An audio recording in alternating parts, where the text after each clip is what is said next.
जब से ना मार्केट में बजट आया हुआ है ना, हर एक ट्रेडर की हालत एकदम टाइट से एकदम ढीली हो चुकी है।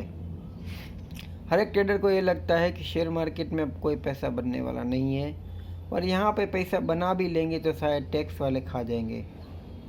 लेकिन वही लोग चालाक है, वैसे किसने कहा? क्या हम लोग कुछ कर नहीं सकते क्या हमें ऐसा नहीं लगता है कि कुछ करना चाहिए? जब वो लोग कुछ करना चाहते हैं तो उसने कर लिया, बारी है अब हमारी।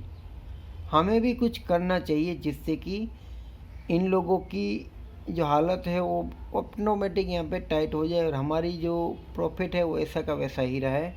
तो मैं इस वीडियो में कुछ टेक्निक बताने वाला हूँ, अगर आप चाहें तो फॉलो करके जो ये टैक्स लगाया हुआ है उनके ऊपर इफ़ेक्ट डाल सकते हो। तो पहला टैक्स उन्होंने लगाया था long term capital gain tax, जिसका मतलब ये होता है कि अगर आपने कोई भी शेयर है वो 1 साल से ऊपर ख़रीद के बेचा हुआ है तो आपको long term capital gain tax लगेगा।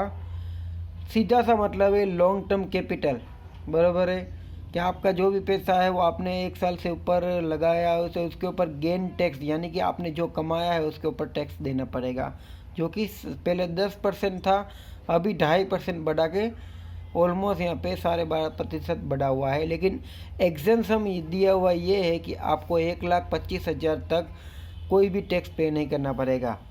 तो यही तो मौका है।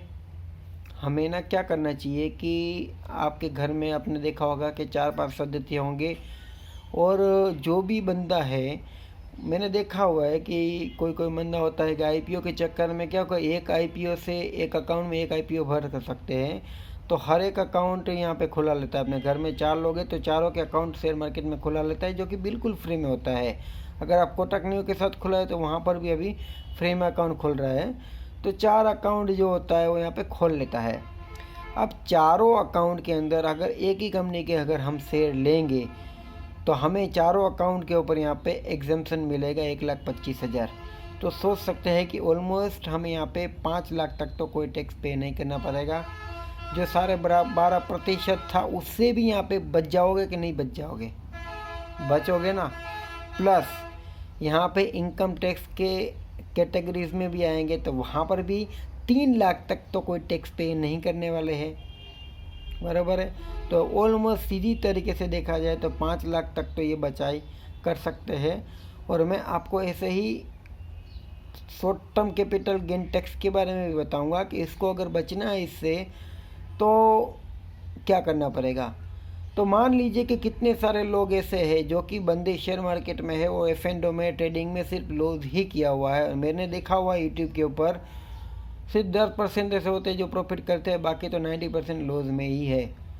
और शेयर मार्केट का एक यहाँ पे नियम भी है कि भाई आप अपने लॉस को कैरी फॉरवर्ड कर सकते हो, और ये मिनिमम 3 से 7 साल के आसपास आपका जो कैरी फॉरवर्ड टाइम पीरियड होता है, तहाँ तक आप है ना अपने कुछ भी लॉसेस होते हैं उससे कैरी फॉरवर्ड यानी कि जैसे लॉन्ग टर्म हो तो लॉन्ग टर्म के साथ, शॉर्ट टर्म हो तो शॉर्ट टर्म के साथ यहाँ पे कैरी फॉरवर्ड कर सकते हैं। तो ना मैं ये करूँगा कि मेरा तो इसमें ऑलमोस्ट लॉस ही हो गया हुआ है मार्केट में, मैंने प्रॉफिट तो कमाया नहीं है, इसलिए मुझे कोई टैक्स पे नहीं करना पड़ेगा। अगर मान लीजिए कि भाई मैंने यहाँ पे 2-3-4 लाख रुपया इनकम कमा भी लिया साल का, तो मैं उसको सेटअप कर दूंगा या फिर सीए के पास जाके 500 रुपये दे के बता दूंगा कि भाई ये खर्चा हो गया है।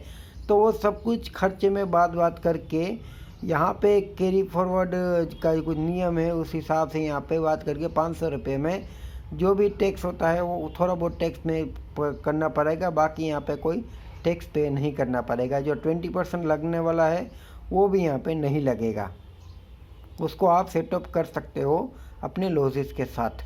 ये ध्यान रखिएगा, आपको नहीं पता है तो आप पता कर लीजिएगा, जिससे कि आपको बहुत ही बड़ी यहाँ पे राहत मिलने वाली है। और ये 2 ही टैक्स लगाया था, तीसरा जो टैक्स था वो एसटीटी था, जो कि यहाँ पे उसका तो मैं अभी कोई सॉल्यूशन नहीं ले सकता क्योंकि डायरेक्टली गवर्नमेंट ने दोनों के ऊपर लगाया हुआ है। जब आप बाय करो तो भी और फिर लॉस करो तो भी आपको देना ही पड़ेगा, और ये चुपके से लगा दिया है जिससे कि एक रिटेल ट्रेडर को तो शायद पता ही नहीं चलेगा कि कॉन्ट्रैक्ट नोट क्या होती है। जब आप एक कॉन्ट्रैक्ट नोट चेक करोगे तब आपको एसटीटी जो होता है ना, वो हर एक चार्जेस जो होता है ना, stamp duty, SEBI charges, government charges, सब चार्जेस में वो भी एक दिखाएगा। और यही मेन होता है इनके जरिया कमाने का, यहीं से लोग कमाते हैं, जो कि बढ़ा दिया है। अगले वीडियो में मैंने बताया था कि कितना बढ़ाया हुआ है, आप देख लीजिएगा मेरा वो वीडियो, जिससे कि आपको पता चलेगा कि एसटीटी जो होता है ना वो कितना बढ़ाया हुआ है। तो अब तो खुश हो जाओ, अब तो बोलो भाई कि शेयर मार्केट में ये जो इतने नियम अच्छे लेके आए थे, वो जो बुरे नियम लाए थे, उसका यही एक सॉल्यूशन है जो मैंने यहाँ पे निकाला हुआ है। आप क्या राय है कमेंट में ज़रूर बताइएगा कि ये नियम अच्छे है या नहीं है, या फिर इसमें कोई बदलाव करने की ज़रूरत है, या तो फिर जो टैक्स लगाया है वो गलत है। और अगर गलत लग रहा है ना तो सब लोग तो एक साथ शेयर मार्केट छोड़ने वाले नहीं। अगर छोड़ देते हैं तो अपने आप इसकी डिमांड एंड सप्लाई घट जाएगी, और शेयर मार्केट अगर एक साल तक अगर ऊपर नहीं आया ना तो फिर खुद में खुद बजट में है ना ये टैक्स कम हो जाएगा। लेकिन ये नहीं होने वाला है, क्योंकि ऑप्शन ट्रेडिंग में लोगों को इतनी तरीके से लत लगाया हुआ है कि भले चाहे 40% नहीं या 50% भी टैक्स ले लेगा ना, तो भी कोई भी बंदा होता है ना शेयर मार्केट खेलने वाला ही है। हाँ, कुछ नए लोग जो होते हैं वो आने से पहले इतने टैक्स देख के डर जाएंगे, जिसके कारण नहीं आएंगे, जिसके कारण मार्केट में लिक्विडिटी है वो कम होगी। तो शायद यहाँ पे थोड़ी सी यहाँ पे दया भाव आ जाए तो ठीक है, वरना बीजेपी को तो दया आएगी या नहीं आएगी। हमने जो मत दिए वो गलत दिए, और मुझे भी कुछ ऐसा ही लगता है।